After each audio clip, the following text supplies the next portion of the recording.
uh, with what types of derivatives are there. There are forward, there is future, and there is option. All these three derivatives separately I'll be taking class in the coming sessions. um, so today's class will be dealing with commodity derivatives meaning, advantages, disadvantages, and the various commodity exchanges which are there in India, and then I'll wind up the class. It's going to be a short class. I want all of your attention over here, right? So I won't take much of your time. So commodity derivatives meaning, right? Every time you write about commodity derivatives, I want you all to focus on few keywords. That's why I've written all these 4 points over there. So when you are asked about the meaning of commodity derivatives, first of all, write commodity derivatives are financial instruments which are traded using underlying commodities or underlying assets, right? Why do we say it as underlying? Okay, so basically we are not physically dealing with the commodities, we are not buying or purchasing the commodities. Then what are we doing? We are basically playing with the price of the commodity matters here, nothing else matters. So that's why we say it is underlying commodities. uh, Sorry to interrupt in between. Melinda, one question. Has Kavi Arasan submitted his assignment? Melinda? Yes, sir, he has submitted. Okay, great. Only Adip has not submitted from our class, sir. Okay, okay. Thank you. You're Okay. welcome.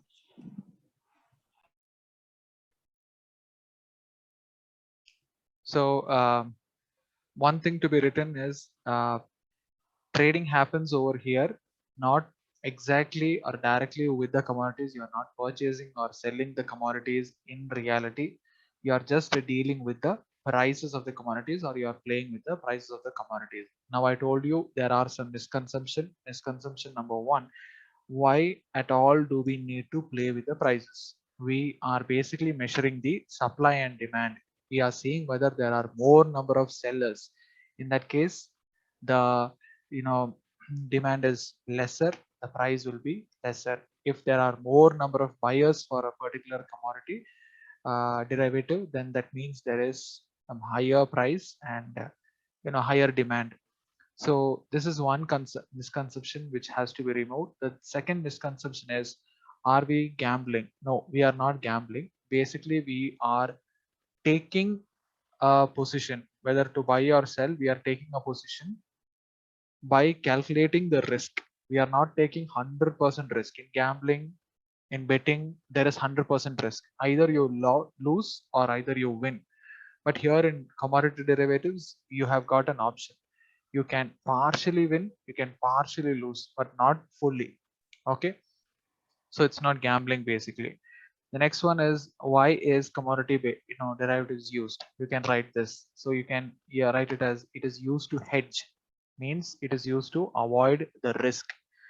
Now what type of risk is being avoided? I told you, in stock market there is systematic risk, unsystematic risk. I'm talking about the unsystematic risk over here. Okay, there is a chance that the price of the commodity can go down. Okay, so in such a case, what happens is that you need to use commodity derivatives. Commodity derivatives will help us to avoid risk. So that is the main objective or advantage of using commodity derivatives. And originally or initially it was used for protecting the farmers. The farmers used to get protected. How were they protected? It used to ensure that they'll get a good price even in a bad economic condition. Good price even in a bad economic condition. So this used to happen, and farmers used to get benefited out of commodity derivative market.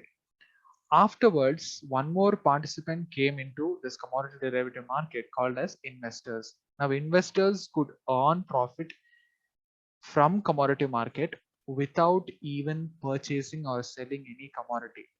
They were allowed to simply deal or trade with price of the commodity. That's why I told you its underlying asset is the commodity. So simply with a, they can trade with the prices. Okay, of course the prices will have the nature of the commodity. So for example, I'm telling you, let's say it's winter, and you know that usually we use ginger, dry ginger basically, in order to stay warm, to clear your throat during the winter season. So usually, if you are investing in a commodity derivative of dry ginger, then in that case, there will be huge demand, high demand for that product, for that commodity during the winter. And in the summer, it will be a foolish idea to basically go and, invest in a dry ginger. I hope you got the point. So whenever you are investing in commodity, you are of course playing with price, number one, but the nature of the commodity will also decide the price. That's what I was trying to say. I hope you got the point. Okay, so literally you're not buying dry ginger, but you are playing with the price of the dry ginger. And the price of the dry ginger is also affected by whether there is a demand during that particular time or not. Okay, I hope you got the point.